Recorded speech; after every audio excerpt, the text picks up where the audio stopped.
along with the veggies, we do also have fruits. We have that is taro. That is one of the most ancient. You can grow taro here? Yeah, well, we put it underneath our avocados. The avocados love it. This is a tropical. Yeah. Well, it's Hawaii. Yeah. And I used to have that in my yard growing up. Did you? Yeah. And we had avocados too. Yeah. Well, I think like there's a good partner together, because the avocados require a lot of water. These guys require a lot of water. So you can concentrate it right here. Yeah. So I have one there. We kind of started to spread them out. Just kind of, because obviously they're real easy to transplant. Just pop out the little guys out. We started planting them everywhere. Oh, I see it. Yeah. Yeah. Another thing what we did too underneath our orchard up here was we planted more taro over there. The taro here. Which is kind of cool because we're just starting to get them, is wine cap mushrooms. They're a little chewed up, but these are edible mushrooms. It's a beautiful mushroom. Yeah, it's called a wine cap. They get up to like plate size, but they just started. Yeah, definitely want to cook them first. Right. I get it. Yeah, like don't eat it on. Look at that. But you guys can take that too if you want to take that home and cook it up. You're more than welcome to. Or you could toss it, either one. But yeah, so they just started coming up, which I'm very excited for. We planted these back in December. They're called wine color. Cap. Yeah, well, the color is wine. Yeah, it's a wine cap, and they get this. They get like small little buttons to like large dinner plate. So size. one's a whole meal. Yeah, basically. But yeah, so more taro. Like I said, these are our avocados. We have Fuertes, Haas, and then Pinkerton. Didn't do too many, just enough to have a fun little jungle. So wait, there's more than Haas? yeah, no kidding, right? People don't. That's another thing. I mean, Forte, but I haven't heard of the other one, Pinkerton. Pinkerton's right there. When we get into peaches, that's my biggest qualm with grocery stores. Okay, so what do you grow? So for peaches, we have a Mid Pride, a Red Baron, and then those are just the two that I selected. But there's like maybe 15 to 20 different peach varieties. Right. But my biggest qualm with the grocery stores is that you go and you get just a single peach, no name, no variety. Right. You just get peach, and I find that very interesting when there's so many different varieties and there's so the flavor spectrum is on all these different levels. Right. So I have a graphic on my Instagram that shows all the different types of vegetables and fruits that have been grown. Right. Have been narrowed down to this. Yeah. It's very, and it all comes down to shelf life. Yep. So what it basically comes down to, which is most marketable, most shelf life, and you find that at the farmers markets too. Is that a lot of times if you have something that's even like too far removed from what the grocery store would look like, people have a sometimes hard time buying it. But then you do find one-off people who do come to the farmers market to look for the one-off stuff, and that's which is cool. Kind of my frustration at the farmers market is I'm looking for the stuff that's not at the grocery store. And most of the growers bring grocery store. Yeah, exactly. Yeah. Well, and that's because they're doing what. As we're all trained as consumers. I get it. We're just trained consumers. But that's why I'm here talking to you. From the highest to the lowest. This is also a good example up here of the not being limited by tractors, things like that. It's all by foot spacing, things like that. We grow a lot of what we grow too is salad greens. That's one of our main output is salad. And that's just on a small scale. Seems to lean itself to be a better price per square foot. It's got to be a working business to be a working model. So if it's you got to make money to show people that this is possible. Right. And so you definitely lean towards crops that are most profitable. There's some things that we kind of have to do away with that we can't make as much money on that are more fun to grow. But like what? There's just larger crops that take longer than if something that goes over longer than 120 days. But it's like a single harvest type thing. You need to turn it over. Yeah, it needs to be a quick turnover. But that's like I said, on a small scale, that's kind of what you need. And people love this. I mean, the color in your lettuce bed over there is amazing. And what's great too is that once you start to take the same model, but you can scale up to acre, 3 acre, 4 acre, things like that. That's when you can start to grow longer term stuff like shallots, big white onions, things like that. That's when it gets more fun. Potatoes, things like that. You can still do that on a small scale. You just need a little bit more space. Taking the same model, just scaling it. From here forward, I just want to see it now and then see it in the future. Yeah. This is basically, we just are kind of throw all our waste over the fence. But so all the way down to that pole is the corner of the property. Okay, wow. Yeah. And so what the idea is that I don't want to do the vegetable production for this farm, for up here, is we're done. Going this way, we'll do some kind of orchard to maybe even growing some kind of other things like asparagus rows, things like that. Kind of fun stuff. But yeah, more trees and that, like just long term, you know, stuff that's gonna last me the next 100 years, 60 years, however long I'm alive. You know. What is this? This is that's Moringa. I don't Have know you what ever that heard is. of Moringa? Yeah. It's another fun one. What it's is it? Real popular tree in the Philippines and in India. They call it the miracle tree. I think the Filipino What do you name get for from it is it? Molungay. What's that? What do you- The leaf. So right here, they're just starting. For us, they go dormant during winter. Okay. They kind of die back. They like the heat. They love the heat. They do really well in like the tropics and things like that. More dry climate too, like India. But the leaf is edible, and it's actually, you should look into it. It's a fun one for regenerative. Is that these trees they grow really big. They grow really fast. I mean, you get maybe you can get to like 10 feet in a year. What's the flavor profile? on the leaf? Like spinach. If you cook it, the leaves taste like spinach, but it's like 10 times more protein than an egg. Like there's the numbers on it. I don't want to start spewing out percentages and not know them, but like there's protein, calcium, all the fun stuff. It's really nutritious for you. But they call it, like I said, it's a miracle tree because some people say it could solve world hunger. Although I don't know if there's world hunger anymore without politics, but. But yeah, so it's a good one to have. It's a really, really powerful tree. The amount of nutrients that you can get from it is really It's just from eating the leaf. plentiful. Yeah. Some people No fruit. it gets a pod. It gets a seed pod on it. The Okay. seed pods actually can be used as a water purifier. I mean, the trees, it's incredible. Yeah, look into it. It's called Moringa. Okay. Yeah, but you'll find it in the grocery stores as like Moringa powder. You'll never really find it as like a fresh leaf, which is Okay. cool. When you bring it to the farm, If you dry it, I mean, does it have a? I mean, I smelt it. It does have a smell it's to got it. kind of like a slight spice to it. I mean, it's not Yeah. terrible. It's like a sweet, nutty, like flavor to it. Oh yeah, that's a good one. It's good. It's good if you, like I said, you cook it like treat it like spinach. It's good. Yeah. Okay. Oh yeah, there's like some. Like a hint of a spice in there, almost like a radish. Right. And then we have our That would be good in a salad. artichokes that are like. No, there's actual flavor there. Yeah, it's coming on the back of the tongue. It's like a slight hint of Yeah. spice. Yeah. Yeah, but then these are artichokes. Artichokes they're not doing the best, but we'll prune them up, try and bring them back. They're another perennial. So we started moving towards once we did all the annuals, moving really hard towards like perennial hedges. So like moringas with. That's artichokes. really good on the back of the tongue. Yeah. Yeah, it's Yeah, it's really good. starting to come now as the saliva mixes with it. Yep. All right, we can head right back.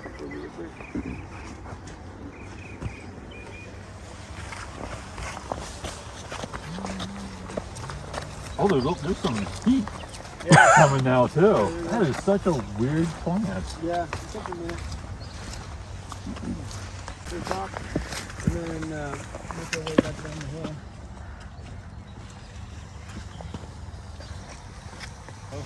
How much time do you spend working in here?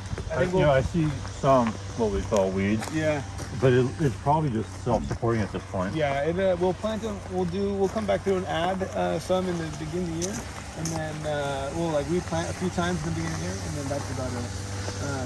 You generally kind of keep coming back. So this is our nursery. Our nursery is So warm in here. Yeah, it's pretty different. So in here we start everything in our trays, and then we hand transplant those out into the field, and that's just because what we're trying to do is ensure density. We do about 90% of 90% of our crops are started in here, and then we transplant them out. We do 10% direct seeded in the field. Really? And that's just because that ensures density. I'll show you examples of what I'm talking about when we get down there. But then what happens is once we get out of spring, the nursery kind of really shrinks down to just a few transplants that kind of happen every 14 days. And so we double down and we grow microgreens, and we sell these to, that way it makes the nursery, if there's electricity running, we want to make sure that it's profitable and making us money. The microgreens is a great, It's very popular. it's very popular. It's a job in itself. So we have a full-time staff working on it, 2 staff that manage it 100% on their own. Just because it's, like I said, it's a whole secondary business. It's like a business within a business. But we harvest these twice a week. We seed them twice a week. Wash the trays twice a week. Everything twice a week, and it's like I said, it's a job in its own. A lot of it. How long does this take to grow to this? I think it's about 10 to 12 days at this point. You just take scissors and We have a machine that kind of and it just cuts right across the top. We used to do it by hand, but then when you get up to like 50 trays, it starts to the staff start to complain about the 4 arms. Which I don't. I used to do it with them, and I was like, I'm not doing this anymore. So now we got a machine. The machine does it for us. Goes real quick, and then. But yeah, so we sell these grocery stores, farmers markets, chefs. Another thing, like I said, if we have electricity running in here, we want to make sure that we're making money and things like that on it because that's power being used. it's so pretty. I love the color. Yeah. This one, what's this one down here? It's very red. An amaranth, the red amaranth. Amaranth. Yeah, it's a green. And these are really, really nutritionally dense. Yeah, right? yeah. So and they say in the leaf that there's about 25 to 30 times more nutrition in this small little cotyledon than there is in the full-grown plant. So very like if you're looking to get like an immune boost or something like that, this is a great one to turn to. The broccoli, I know for a fact, is a really good one to consume. It has a chemical compound called sulforaphane, which has an anti-carcinogenic factors into it, things like that kind of really help out with health benefits. But it's specifically in a small cotyledon stage that the broccoli microgreen carries. Once it gets past a certain stage, the sulforaphane compound actually drops drastically in it. So it's protecting itself at this stage, not just a bigger plant. Yeah. It doesn't really have to. Exactly, yeah. And they say the sulforaphane is also found in radishes, a lot of your brassicas, things like that, but specifically at a microgreens level for the broccoli. Do you end up having to buy seeds, or do you actually produce all your own seed from everything? Yeah, we purchase seed. For this is one of our biggest seed purchases that we have to go through. To save seed, that's a whole different paradigm that we have yet to set, but it's something that we're looking to get into, especially with what's going on with today, that we want to make sure we're looking at like how to save and get our own seed back. But that's a whole business in its own. If to do it correctly, you have to like flag it from the start, like which one, if you have a variety, which one germinated first, and then you flag that one and then go to the field, and then when you see which one performed the best in the field, then you flag that one, and then you go to which one bolted first, you flag that. So it's to get like truly good varieties, it becomes like a whole process of seed saving, which we eventually will, because it wouldn't be too hard to do in the sense of like if we wanted to save like a one-off, but we'll see. For now, let other people handle that. Yeah, exactly. Yeah, that one tunnel really kind of changed everything for us. Is this the tomato tunnel?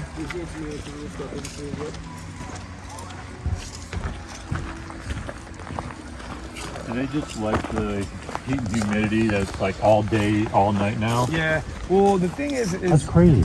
yeah. My tomato plants are still this tall. Oh yeah, the tunnel really pumps it up. I mean, we're about 2 months ahead on everything, which is really nice. So these tunnels, they produce quite a bit. They do. One of the main reasons why we grow in protective culture is to be early, but then also that our tomatoes are one of our most profitable crops. And we want to really protect them. And Oh, the smell.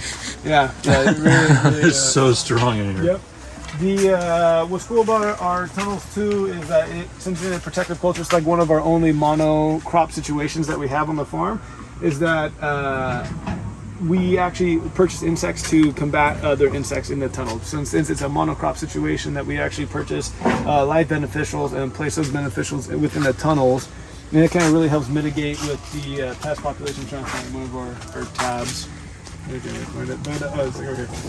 So one of these tabs, you purchase eggs, and on those eggs come other benefits that are beneficials that actually are carnivorous. They eat other insects, but they don't eat the plant. And so these are like known to be, like we use a green lacewing larva, and then these are an assassin bug egg tab. And then I'm trying to find out where I just saw one.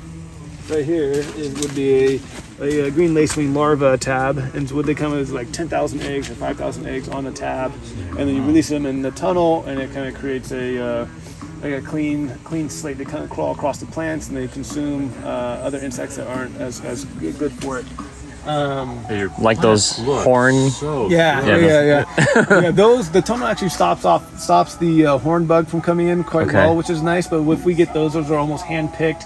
Okay. We do have there is a wasp that we will release in here for the large hornworm. That wasp will actually lay its eggs inside the hornworm, and then they'll hatch outside the hornworm. It's pretty gnarly. It's cool. Yeah. But Bugs are nasty. Yeah. One of the other benefits of the tunnel too that a lot of people don't think, they think that it only increases heat, and that's what increases the growth. It warms up the soil, which moves the microbes a little bit quicker and faster, which increases the growth in the plants. But two, what it does too is it actually traps carbon monoxide in at night. The plants stop photosynthesizing once the sun stops hitting their leaves, and the carbon dioxide builds up within the tunnel. And then what happens is that when the sun comes out in the morning, the plants start to photosynthesize again. There's a built-up excess of the carbon dioxide in the tunnel, and it is actually able to then put that back into the soil. So there's more excess built into it, which creates an increased growth of like 25 to 30% more increased Carbon. growth. Yeah, Wow. which is what you're looking to do. So once the plants, like, if the tunnel wasn't here, that excess would leave. But I since the tunnel's see. trapping it in, Right. it creates this stronger photosynthesis capabilities in the morning, where it's now absorbing more, putting it back in the soil, which increases the growth rate. That's the point and purpose of the tunnel. Whoops. So, carbon sequestering is Yeah. happening naturally. Yeah. And So okay. right now, what happens? Did you get there, Connor? Yeah. This is Connor, by the way. Hey, how you doing, Connor? But yeah, so like I said, like at night, what happens normally if the tunnel was here, it'd blow through and it obviously go somewhere else. But with the tunnel, it helps it build it up, and it creates an excess amount. And then in the morning, there's excess built up, and then in the morning, the plant starts to photosynthesize again, and it puts it back in. Another thing you don't want to do, I learned this year too. It's kind of funny. Don't water at night. There's no point in watering at night. The plants aren't using it until the morning, until the sun hits it. Then they become active again, and they start using it. Otherwise, you'll waterlog your plants. A lot of people are like, "Oh, I'll water in the middle of the night," and stuff like that. That's not something you want to do. Okay. Yeah. Because I that's won't usually do it. when I have time. Yeah. So I should just go out, spend Yep. 5 more minutes in the morning and water my garden in the Yeah. morning. But yeah, so then one of the other things we do in the tunnel too is we grow vertically.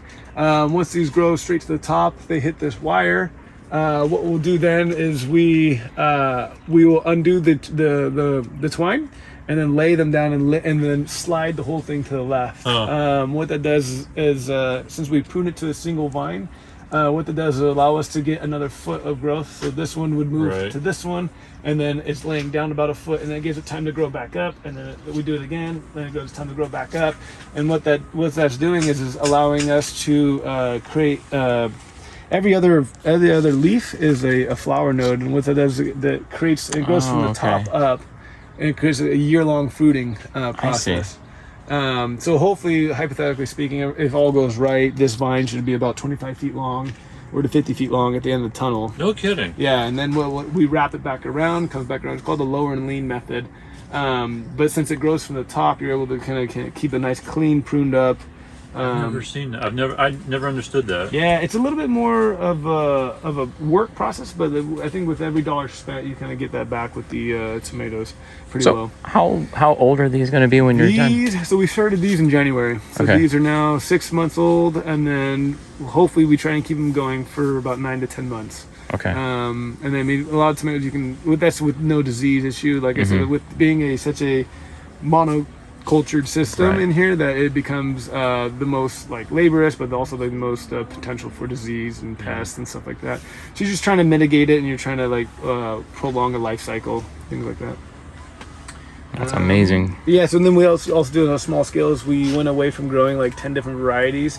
It just didn't seem very smart to do, because if you can't grow that much of that many varieties, you don't have that much space, you might as well just do a single variety. So we stuck to a single variety, and that's kind of, that way you make people happy. If they like the tomato, they can get a lot of it. Versus This is probably your big profit center. yeah, Tomatoes are a huge Yeah. profit Oh, center. yeah, people love tomatoes a lot, and it's funny too. You think that everyone's jives with tomatoes, and you get a lot of people who are like, I can't eat tomatoes. Right. And I probably know No, too many people eat who don't. tomatoes, it's- Yeah, or they avoid nightshades and things like that, which is respectable. Not everyone's the same. I can respect it. It's just more for me. Yeah, yeah. Well, yeah, we'll head this way.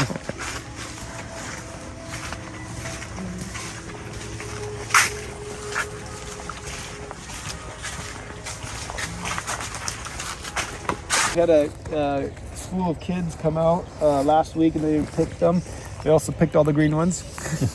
I was like, the purple ones only, and they just swooped up all of them. You know, I was like, all right, well, that works, whatever. The birds on the post over there. I've always had trouble growing blueberries, probably because I'm not very smart about it. No, they are the hardest plant to grow. I heard another farmer say that a blueberry plant is just going to another place to die.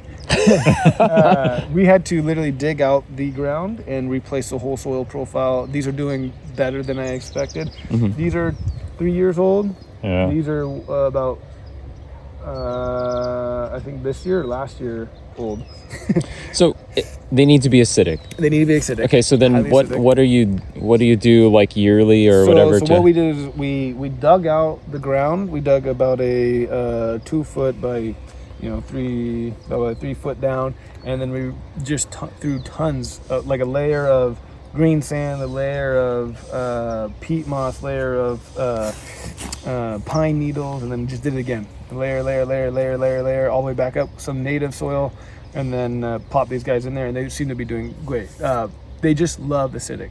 So yearly, do you have to supplement? I don't know yet. We'll find out. These guys, I heard once you do that one time around that it should be good. Like I said, this is the best I've gotten so far. They haven't died. And like I said, those are being our third year. They're looking really good too. We have another row down there, which look even better. So I'm feeling really confident that peat moss tends to have like about a 3-year life on it, 2 to 3 year life on it. Probably going to end up top dressing. You can kind of see some of them. The other thing is they cannot be waterlogged. So they need to be in a raised bed, no matter what. They need to be up out of the ground. The soil needs to drain very well around them. You can't have the roots can't be sitting in the water. Definitely not something you want. That's going to benefit them the most. But yeah, so now here's where you can actually really see where we put all the birdhouses in within our orchard trees. And the 2 poles over there, there's those 2 are stellar jays or something. Yeah, no, you have a western bluebird on the left. That's the male on the left, and the female is on the right. And they actually if you watch them long enough, they'll actually fly through. They'll find a bug. That's what the birdhouses are made for, is for them. The western bluebird, really, really good hunters. You'll see them fly in, and they'll just sit and they'll wait. So watch. There you go. See, and he snags something, and he'll fly back up to his perch, or he'll fly over, and then he's just basically doing the work for us. But then he will fly. They'll pick the female will pick the male. They'll fight for the female, and then they'll nest in one of our bluebird houses. The bluebird houses are designed to look like a tree, and so then what they do is they fly up this like a hole in the tree. They will only nest in holes like that. And what's nice is that so there's the female, that's the female, and then the male. See, and then they fly down, get the other one. That's the male back up there, and then now along that wire right there, there's a few of them right there too. The birds are the most important part. That and lizards. A lot of people don't realize how important lizards are. Slugs. Lizards are there for slugs, pill bugs, earwigs. All those are the lizards' jobs. Amphibians are one of the amphibian with like a toad and things like that. But I'm not sure if the lizards are considered amphibian. A reptile. Reptile. Yeah. Toads are a big one as amphibians. They crawl across the ground. They eat slugs. They eat baby mice. So that's another huge one part of the food. Oh, no too. kidding. Wow. Okay. And these are here's another pretty one. That's a I forget what kind of that is. It's black. Yeah. It's got this nice vest on him. But he eats a lot of our blueberries. Sometimes it's kind of like, well, whatever. Right. Like, I'm sure he's eating other stuff at the same time. Absolutely. The amount of insects that they offset is huge. But we can make it so it gets a little more. So you just kind of attracted whatever birds kind of came in. And it lends itself to be that. Like I said, you kind of want to go with the ecosystem and not against it. There's no real negative attributes to birds in a vegetable production. A little bit towards Fruit production. Fruiting, a little bit towards fruit, but I think the idea is to, once you start to see you'll see once we get down there, once you start to see the birds actually start to do work on the fruit, it's time to pick anyways. Right. So it's like they're monitoring it more than we are. Exactly. And so it's just all about paying attention. The more you pay attention. Try to figure out, we should go this way. Just watch your stepping, it might get a little slippery.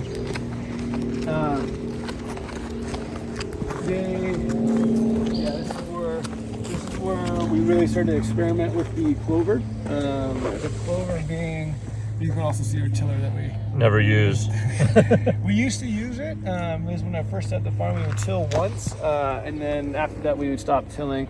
But the idea that when we would use it, what we do is we put it on real slow, and it would actually just hit the ground and kind of bounce through it and make it soft enough so we could plant into it. Because in the beginning, the ground is not malleable. It was very, it was like hard like this, where you couldn't do anything with it. But then I'll show you the beds. The beds are soft as can be, and you can stick your fingers like 5 inches. This is a lot of clover. So this is where we started to experiment with clover, and then the success of it has become greater than I thought it would be.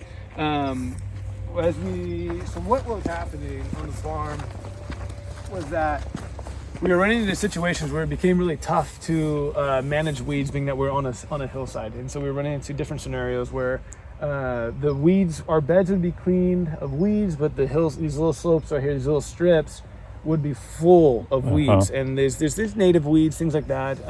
They would produce flowers, and then those flowers would obviously go cast seed, and that seed would cast out into our beds, and it would create more work. So we're constantly come back there and weeding, constantly uphill keep, everything like that. And so I came up with the idea of what if we picked a species that would dominate the slope and that would actually kind of keep the slope clean of other weeds, and we only had to do one management at a time. So I selected clover. Clover is a New Zealand white clover, and we seeded out all of our slopes, and the idea that we would choke out any of the weeds. It did successfully choke them out. It's a powerful plant. It is very powerful. A lot of really cool things about the clover. One is it's obviously soil retention and slope retention became great. Our weed management was great too. The carbon sequestration of it is amazing as well too. Pulling carbon atmosphere, putting in the soil, amazing. It's like these veins tapped into our fruit tree line. So if it's all kind of this one big unit, all the roots are working together with mycelium and everything like that. The other really cool component to it is that the amount of nitrogen it pulls, atmospheric nitrogen it pulls out of the atmosphere and puts back in the soil is huge too. There is, so what it does, it pulls nitrogen, atmospheric nitrogen out of the atmosphere, puts it back in the soil microbes make that ready available, and then convert that for the plants as well too. Huge part of it. So then we run into, now you have this mass of clover. What do you do with that? So the next part was, we come through and we actually harvest it and use it as our compost. So it becomes a cycle. Manure. Yeah, it's our because it's going to grow back in a week. Oh yeah, and especially this time of year. I think we weed whipped here 3 weeks ago, and it comes back immediately. But this is our nitrogen compound for our compost. So we have carbon, and this is our nitrogen source. Creating our own compost on the farm, closing that loop, which was a huge part for us. And that just goes into a whole different compost scenario. But what do you got growing underneath your fruit trees over there? So we can go look over there too. So this is it worked out better than I thought. So we started to basically use clover all throughout the farm as like I said, weed management, and just something that is a little bit cleaner to weed whack back. It's nice. It keeps carbon pulling the atmosphere. It actually reduces temperature during summer. It's not as hot in here. Oh really? You've noticed that? Yeah, it's a huge difference. When it was just bare soil, the soil would just heat up and get hot. It was awful. I feel like that's something that people don't quite understand in the whole realm of like, we need to save water and that kind of thing, because the arid region that we live in. But I go, the more we make our ground bare, the hotter and more dry it's going to become. And I don't think people understand that. Yeah, and then the way we irrigate this too is indirectly. So we're actually irrigating our crops, and then by irrigating our crops, it indirectly hits the slopes anyways. So because we have an overhead system, our systems are being overhead all along there. Yeah, and that indirectly irrigates system. So instead of just having weeds, things like that, we now are benefiting from it. Once reducing heat, things like that, and it holds more moisture in the soil. So that's another big one. Yeah, it holds more moisture. If it's dry dirt, dirt, it's basically just going to go evaporate everything into the atmosphere. So everything underneath the orchard is intentional, besides the crabgrass. That's not intentional. But what we do is we have right there is our comfrey. So we plant a lot of comfrey, which is a great one. It's it's a really good one to have underneath the orchard, because what it does, it mines minerals from really deep down. It's got a nice deep tap root, pulls it up, puts it in its leaves, and then you can kind of see what it does. It starts to fall and sprawl onto the ground like that, and creates this nice ground cover making the surface of the ground really nutritious for the tree. What I see in a lot of orchards, what you don't want to do, and this is my experience of orcharding so far, is I see a lot of guys grow grass real tight up to the tree. And you have like the base of the tree, and then you have just grass right up tight to it. And then they mow the grass, and it looks real nice, clean, and tidy, everything like that. But what that's doing is that it's creating this mat of roots right on the surface, and it's pulling carbon in right into that surface. But what's happening is the tree, instead of its having its roots go left and right on the surface, its roots are going deeper, and the nutrition isn't deeper, it's actually right on the surface. It's within the top 16 to 2 feet of the soil top. But when you have that much grass on top, it pushes all that the tree roots deeper down. So what you want to do is you want to strategically plant comfrey, other flowers, things like that, periodically around it, and those are pulling carbon in and feeding the tree its carbon in different areas, so that it's obviously its roots are out to its tree drip line, so that it's getting nutrition that way too. Being that the clover is here too, this is another thing that the tree taps into this all feeds back to the tree, becomes like one big unit. I look at it as like big veins kind of crawling across the property. These are our apricots. This is their fourth year on the farm. The fourth year on the farm, we have nice fruit. I'll definitely give you guys some. I will pick some over there. They're really tasty. Are they? Probably the best apricots you're gonna have. So we have apricots, we have peaches. We can walk up this way. Well, you said the magic word, peaches. Yeah. Our peaches won't be ready till June, but these are our peaches right here. This is our mid-pride. They're just about ready. They got a little ways to go, but I always like people over here because when you turn, you can kind of take a look and see like how It's gorgeous. what it really is. is. Yeah, It comes such a long way in just a short amount of time. Oh yeah. Well, it's just amazing if you just keep learning and keep planting seeds. And just understand that covering the ground is the best thing you could possibly do. Ground covers and I'll actually show you the reason why we have these plastic tarps here. One of the methods that we do on the farm is that since we do a no-till, if we direct seed something that's on our soil, what we try to do, instead of trying to remove, pulling out the roots of the soil, what we do is we'll cut it back. And so this is arugula, and what we'll do is we remove an element. So we remove light, because everything has like 4 different elements. It needs light, air, heat, and water. If you remove one of those, obviously it's going to kill the plant. And so what we do is we use the tarps to use a no-till method of killing off our previous crop. So what this will, composting. yeah, and so what it'll do within about Smart. two more weeks, it'll actually kill back 100% this. We can come back through and rake it. You can kind of see it leaves a really clean slate. You can see the worms, all the worm castings, all the worms right there. That's an awesome technique. Yeah, and this is all really good right here. This is actually all just basically worm casting. Being a worm right there even. So it's just basically worm casting. That's what you want. And, you can kind of see it does a really good job of doing it for us. It's less labor, everything like that. So we'll kill it back, pull the tarp back, top dress, compost on top of that, and then plant directly into that, and then you're good to go. Amazing. Okay. Yeah, without machinery, without tillage, things like that. It's a really good method, and it's very low disturbance. A lot of organic matter being left in the soil, being that the roots are all still intact, everything like that. So it's a good way of doing it. This kind of labor versus tractors and all that stuff is Yeah. so amazing to see it working. Yeah, well, and the thing is too, and I think it's a real human aspect, which is very strange, is that we like to have clean slates. I think that's where the tiller comes into play, because there's actually no real benefit to tilling, and I think there ever has been, Never. other than making a very clean, straight line, There's very an clean. aesthetic there that we kind of like. Yeah, I think that's a human attribute that we just really want it straight, clean, and you can see it, and that's it's just a funny thing that we do, We do like symmetry. We Yeah. like clean lines. We like clean Yeah. pieces of paper Exactly. and clean sheets. Yeah. But in the process, we've destroyed something. Yeah. Well, we don't know what we're doing. We don't understand like how detrimental that is in the process. I don't think we fully comprehend it, until we're into the point of no return. Will we understand how far we're gone? Yeah. But yeah, so we can head this way. Just watch this stuff right here is kind of steep. Oh, quadrupled. Yeah. It's exponential since I first met you. Yeah. I mean, just like I said, just learning lots and lots. You learn a lot when you trial and error a lot. Well, there's that. I mean, you're at the cutting edge of something that's happening in the agricultural industry. Yeah. Hopefully, you know.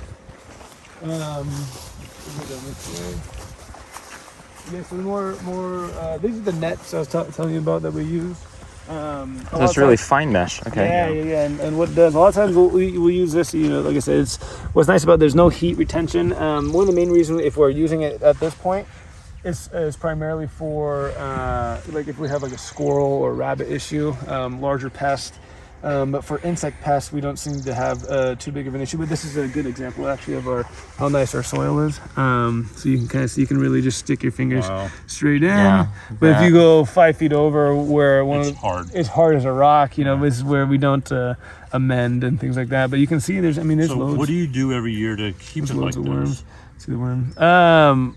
Basically, just those techniques that we've just already techniques, talked about? no till, constant compost. We don't do, our crop rotation is primarily with just kind of having different crops go throughout there's no set crop rotation. And that's just because we're constantly just moving crops through the fields anyways. I try to make sure that if we're planting something that's not back-to-back salad, things like that, you want to move, do like a carrot to a brassica to a leafy green, things like that. You just kind of keep a conscious note of that, and then also just constant re-amending with compost, lots of compost. I think we use about 60 tons a year in just our little 3-acre farm, which is quite a bit. But also another thing you can kind of see what we do too is we'll multi-crop. So on the sides of salad beds, we'll direct seed radishes, things like that. And you kind of get like a dual harvest. So if these take 45 days to harvest, these take 21 days. On your Instagram, you showed a multi-crop happening. It was 2 layers. It was bi-layer cropping. Yep. Where was that? This probably might have been an older one. I think maybe it was like a kale with a parsley. We'll do kale with kale will grow real tall, and the parsley will grow underneath it. It's a good one to have together. The parsley has an association with the mycorrhizal, and then the kale does that. So it's kind of nice to have this, like this little multi-mix. You have one association, and then you want to do all your perennials have an association with mycorrhizal, and then all the annuals, they don't have an association, which is very interesting. Everything that we've cultivated over the last thousands of years, we've disassociated it from mycorrhizal, which is a very natural, mycorrhizal being mushrooms and things like that. We've disassociated where anything that's in a perennial that has long-term, day-to-day, it's in it for years in the ground, it has association. And mycorrhizal, the way that works is that there is the mycorrhizal pulls nutrition from other aspects of the soil, while the tree itself pulls in proteins and sugars for the mycorrhizal, and they make this fair trade. There's like an economy working under the soil, which is very interesting. But yeah, so that's one of the reasons why I planted mushrooms, things like that, underneath all the orchards and things. Yeah. But we'll head this way. I'll show you guys the cherry tunnel, and then we'll go through the final orchard. One of our most profitable tunnels. Another reason to go super hard on these. So in here, this is our cherry tunnel. Wow, yeah, it This is. is where we grow cherries pretty intensively as well too. These guys pump out loads and loads of cherries. You get real nice big old sets of cherries. I'm sure you can find a nice necklace in here for your wife. It's crazy. But some of what variety is this? this is a Sakura variety. I don't know that one. Yeah, but I mean, some of them are unreal. Like the length of the. This is 18 inches long. Yeah, I mean, some get look at this guy. This guy comes down That's and then nuts. gets like 2 feet.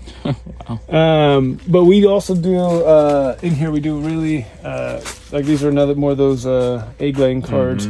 Lots and lots of beneficial insects placed in these tunnels. These tunnels, like I said, are very prone to having outbreaks of negative pests and things like that. If you find a red one, help yourself, by the way. The redder, the better. And they're going to be the best cherry tomatoes you've ever had. Oh, look at this one. Look at this guy, by the way. This guy's unreal. Look at that. I've never seen look anything at grow like that. this. Yeah. So we do get some aphids. Aphids seem to collect pretty well on the cherries, but I said, the beneficials being released, they kind of go nuts from. Yeah. Like I said, if you find a red one, So you're not fighting these off with ladybugs. No, we did. We used to use ladybugs, but the ladybugs are kind of meaty. Oh yeah, they're good. Very meaty. Yeah, very good, very good. There's a red one for you if you want to try one. Oh, thank you. Yeah, absolutely. But Cherry tomatoes usually aren't that meaty. no, they're juicy. They're real good though, huh? Taking a meal break. Yeah. I've been watching people on Instagram grow doing the pruning method. So Wow, look at that. Yeah, what we do in here too, the only reason why we're using the plastic landscapes in here too is to create a, what we want is we want the roots of the tomatoes to be very surface level. We want them to maintain on the surface. So what we'll do is we'll use these plastic tarp to keep the upper layer moist. And then what that's doing is it keeps these roots of the tomatoes real high up. But we spread lots and lots of compost in here, and then we'll also come through and we'll direct seed in, or not direct seed, but we'll place in a lot of feather meal, alfalfa meals, and things like that, and keep these guys really fed. So keeping the nutrition of it really high, because there's so much of the plant matter above us that you have to really keep these things fed pretty high, and then the water content needs to be really high in it too. But still, you can kind of see when you drag your fingers kind of across the surface, you see like the roots kind of real surface level, and that's exactly what you want. So you probably don't even water these very long, just because you're Maybe not 15 to 20 minutes twice a day, and then it's not very much. But just like I said, just keeping the top surface real wet is kind of the most benefit you can do. And lots of worms, constant worms. I'm watching the worms come out as you drag your fingers. Yeah, that's what you want. You want just worms. That's what they do. They do work for us, and they make our day easier. As long as you don't make their day hard by tilling. Yeah. Right. You know? Yeah. We're destroying the home of all the people, or all the animals and insects and things that want to help us. Exactly. Yeah. Yeah, it's just that insensitivity. Yeah. Well, that or just once again, just not knowing. Yeah. Maybe it's just naiveness of not understanding that when you till, how much destruction is actually taking place onto something that. Well, ever is since feeding World us. War II and agrochemicals coming around, we just thought that was the solution to everything. We just give it what it wants, Yeah. and it'll give it what we want. Exactly. Yeah. But we're destroying the ecology Yeah. of the world. I think a lot of doing people too. I think we have this weird idea that we're not. I call it like a God complex, but we remove ourselves from the planet, and that we don't understand that we all derive from this soil. There's no other way we got here. I mean, to each their own and whatever. But even if there was a higher up or whatever, still made it from this earth. We're all derived from this, and so this to remove ourselves from it is very interesting in that we kind of separate ourselves. We like go into our clean homes and remove, and it's like, well, you do understand that everything comes from this earth, and like the soil is everything. And we are very hard on it. So there's a lot of philosophies kind of pop up when you start to grow food and things like that. People a lot of ideas about things, which is good. It's good. Ideas are fun. Well, it's one of the few things in this world that we all need. Yeah, exactly. Is food and water. Yep. So there's a lot of thought and spirituality behind it. Yep. So this is our last orchard section. These trees were planted 2 years ago. Once again, like I said, utilizing clover. This is weed whipped on Tuesday, so you can kind of see what it looks like within a week. What's this? That's a horehound. It's a weed. I thought it was a mint of some sort. I don't know. Weeds are just something that people don't want. Right. Weeds can be anything. But yeah, let's get you guys. You can eat a lot of weeds. You can. I think almost everything's edible. People call weeds because they don't know the actual name of a plant, and so they say, so here, try these, one for each. Yeah. They are, like I said, the best fruit. You guys came right at the perfect time. They're ready. You have more? Oh man. Yeah. So these are going to be over at the Farmers market. market in Poway. These will actually, I'll be selling these at the farm stand tomorrow. That skin is so good. Yeah, these are the best. Okay.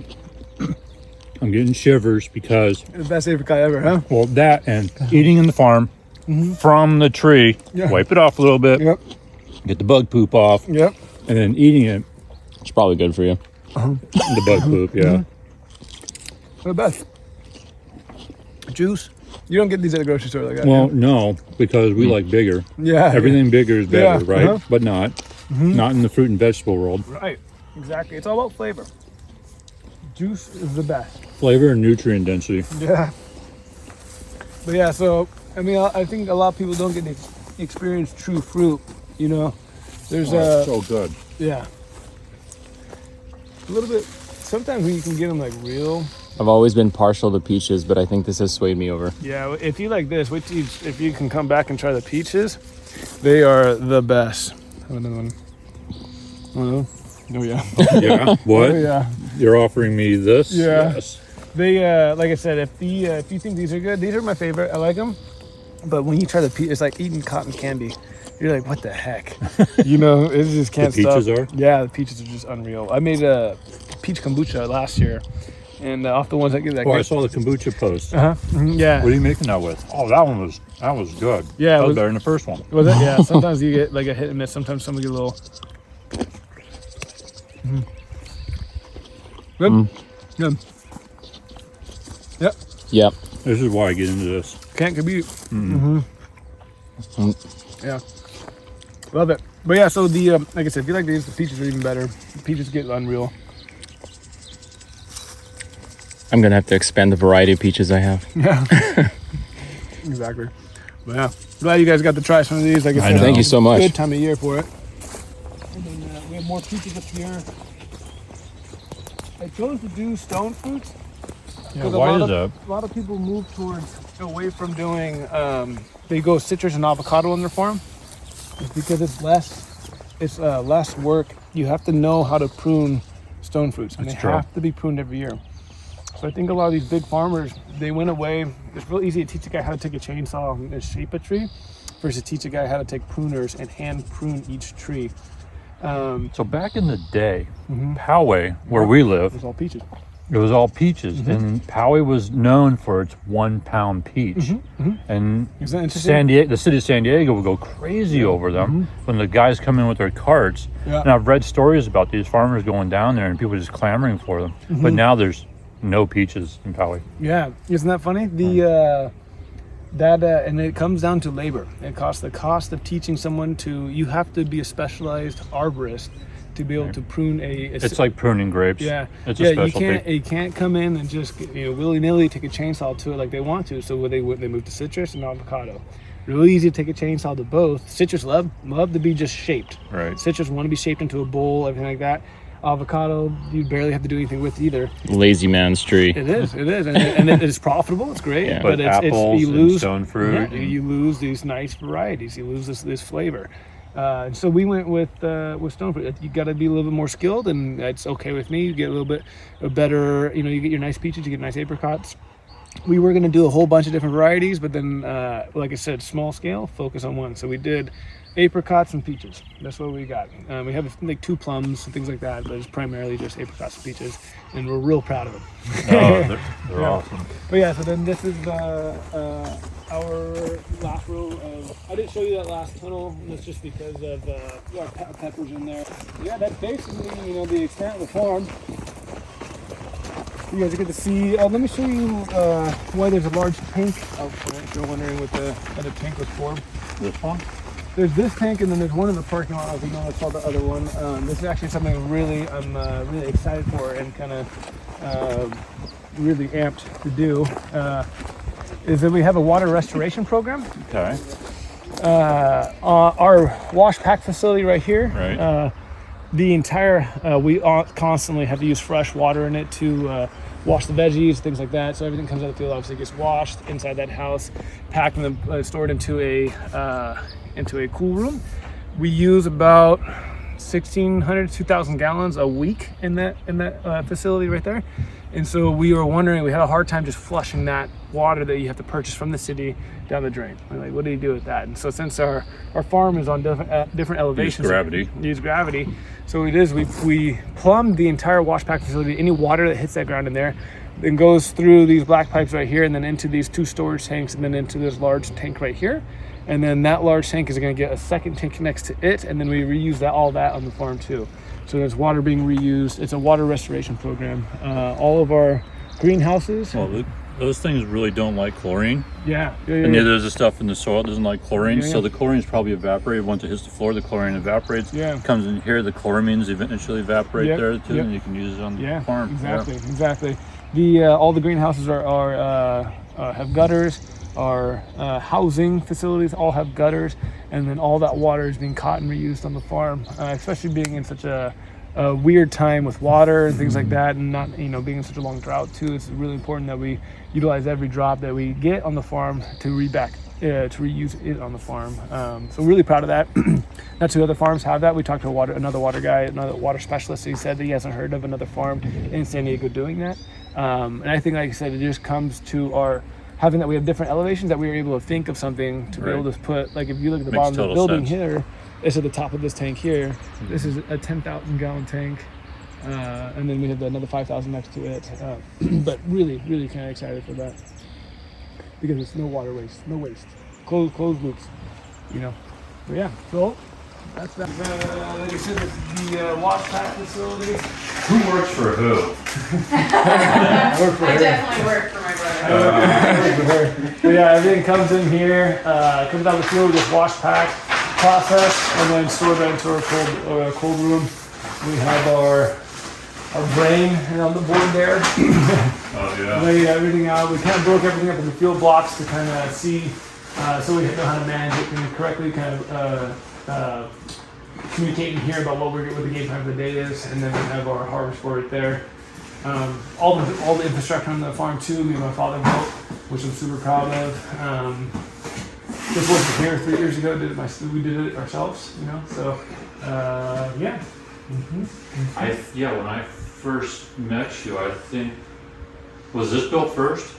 No, it was this little section. I had pictures of it, which was kind of funny.